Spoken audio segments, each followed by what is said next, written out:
Hello, and thank you for viewing this video. My name is Ameer Tantawy with Intiro, and we're a Berkshire Hathaway affiliate.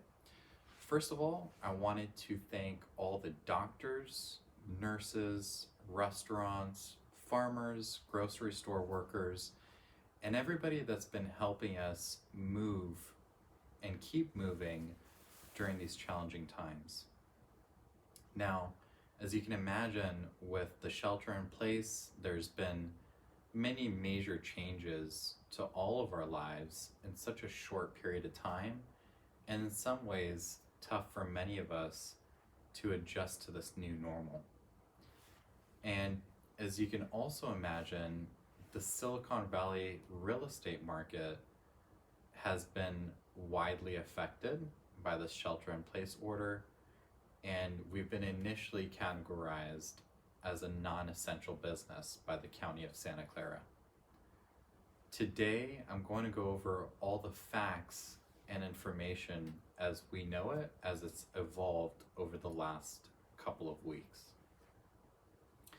Now, the biggest obstacle that many of our clients and the people that we've been working with have been facing is, of course, the fear and uncertainty, and staying focused and staying healthy by social distancing and taking care of ourselves. Though the other part of this is the mortgage rates are still very, very historically low, and the buyers that actually do need to buy are buying despite the pandemic and despite all of what's going on around us, and they're taking advantage of these rates. Employment is still very strong, and especially here in the Silicon Valley.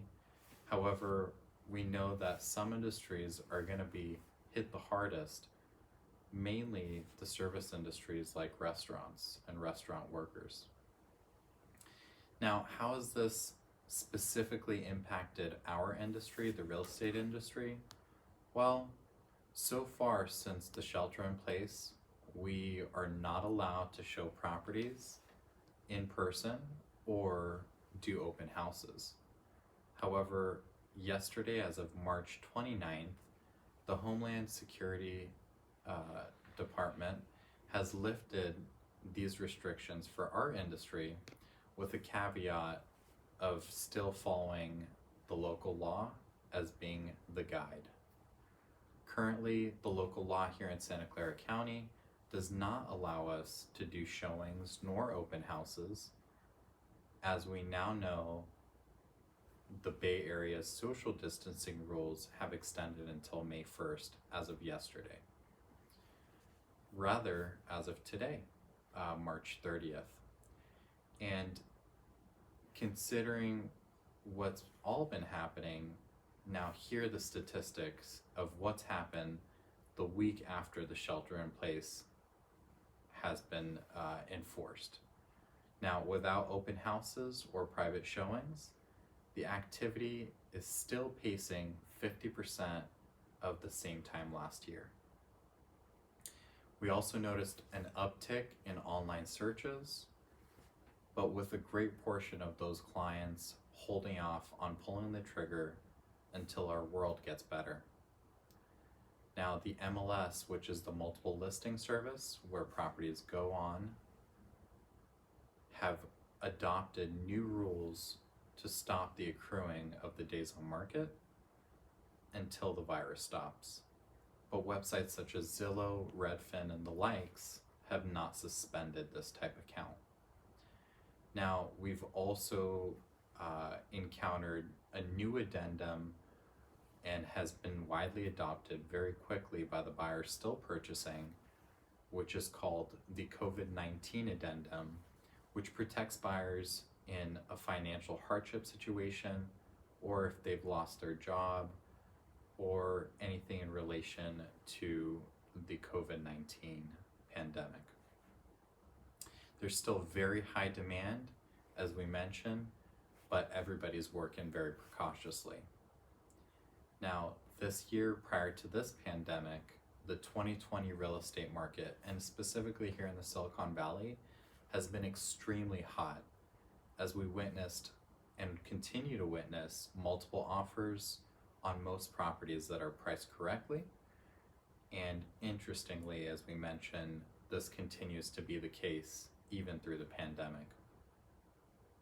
Now, as you can imagine, there's still people that have to buy and have to sell despite these ordinary, rather unordinary circumstances. And they are.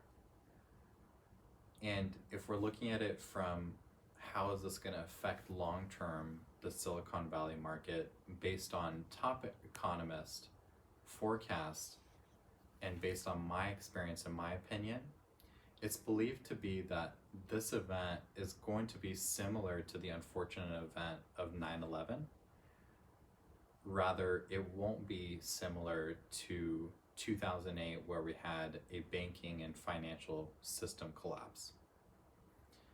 Now, I completely understand and I agree with my clients that will hold off and want to hold off on buying or selling, and I completely support their decision.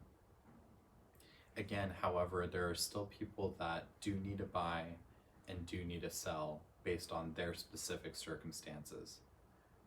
And if you are in such a position, we have set precautionary measures to minimize the risk to buyers and sellers, from sanitary measures to virtual showings. I want to thank you for taking your time today to view my video and get this information. And I'd like to mention, please not to hesitate to reach out to me with any questions or setting up a planning session for your future buying and selling needs, either via call, text message, email, and of course now we've all adopted Zoom and FaceTime meetings as well. Thank you.